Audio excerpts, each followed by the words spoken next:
Chittagong metropolitan ও CMP অতিরিক্ত উপপুলিশ commissioner crime Mohammad Kamrul Hasan এবং তার স্ত্রী সাইমা বেগমের নামে ব্যাংক সম্পত্তির দলিল, ফ্ল্যাট ও কোম্পানির আংশিক শেয়ার সহ স্থাবর ও অস্থাবর সম্পদ জব্দ করিবার আদেশ দিয়ে আদালত।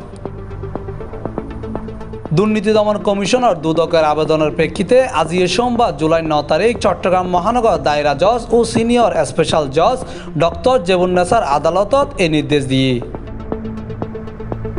এই পুলিশ কর্মকর্তা ও তার স্ত্রীর বিরুদ্ধে প্রায় 12 কোটি টিয়ার অবৈধ সম্পদ অর্জনের অভিযোগ ফজি দুদকত। বিষয়গান নিশ্চিত গজি দুর্নীতি দমন কমিশন চট্টগ্রামত দুদক পাবলিক প্রসিকিউটর কাজী সনোয়ার আহমদ লাবলু। অতিরিক্ত পুলিশ কমিশনার জনাব কামরুল হাসান এবং তার পরিবারের প্রচুর অবৈধ সম্পত্তি রয়ে গেছে। সেই অভিযোগের প্রেক্ষিতে কমিশন থেকে এই অভিযোগটা যাচাই বাছাই করে অনুসন্ধানের জন্য সিদ্ধান্ত গ্রহণ করে এবং সেই সিদ্ধান্তের প্রেক্ষিতে চট্টগ্রাম সজাগা চট্টগ্রাম 1-এর সহকারী পরিচালক ইমরান হোসেনকে অনুসন্ধানী কর্মকর্তা নিয়োগ করা হয়। তিনি অনুসন্ধান কার্যক্রম পরিচালনাকালীন অভিযুক্ত ব্যক্তি এবং তার পরিবার সদস্যদেরকে নোটিশ প্রদান করে। নোটিশের প্রেক্ষিতে ওনারা বিভিন্ন তথ্যাদি প্রদান করে। সেই তথ্যাদি বিভিন্ন দপ্তরের মধ্যে যাচাই বাছাই করে প্রায় 11 কোটি টাকার উপরে অবৈধ সম্পদের তথ্য পাওয়া যায়, বৈধ সম্পদ বাদে। এই প্রতিবেদন প্রধান কার্যালয়ে প্রেরণ করা হলে প্রধান কার্যালয়ের নির্দেশনা মোতাবেক তিনি আবার বিজ্ঞ আদালতে এই সম্পত্তিগুলি ক্রোক এবং অবরোধের জন্য আমার মাধ্যমে বিজ্ঞ আদালতে আবেদন করে।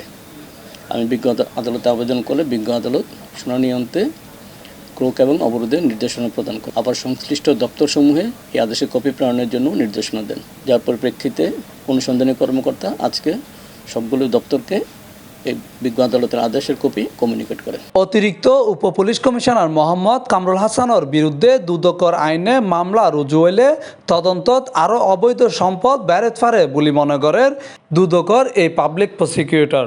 পরবর্তী আমাদের নিয়ম হলো কমিশনের নির্দেশনা মোতাবেক আবার নিয়মিত মামলা রুজু হবে। নিয়মিত মামলা রুজু হলে তখন আবার তদন্ত হবে।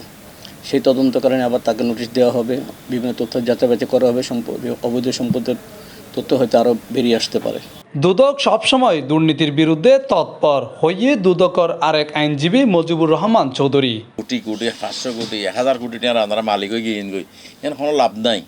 এখানে সন এখন কিছু খারাপ নাম নলই যারাই আজি এত বড় বড় দুর্নীতির অভিযুক্ত হইয়ে এই তারা কি is they are happy in the real sense of the term? They are not happy. I think they are not happy. তাহলে অনেক কিলে কষ্ট করে দুর্নীতির মাধ্যমে কিলে এই অশান্তি এই অসুখ কিলে পারচেজ করতেন। এর আগে তারার এই সম্পদ ক্রোক ও জব্দ করিবের আদেশ চাইরে আদালতত আবেদন করছে দুদক চট্টগ্রাম 1-এর সহকারী পরিচালক ইমরান হোসেন। নগর পুলিশের এই কর্মকর্তার বিরুদ্ধে অভিযোগ চট্টগ্রাম মেট্রোপলিটন পুলিশের প্রসিকিউটর শাখা দায়িত্ব পালন করিবার সময় ঘুষ গ্রহণ ও চাঁদাবাজির মাধ্যমে বিপুল সম্পদর মালিক হইতে। Mohammad Nizamuddin Tipu, C+ TV, Chittagong.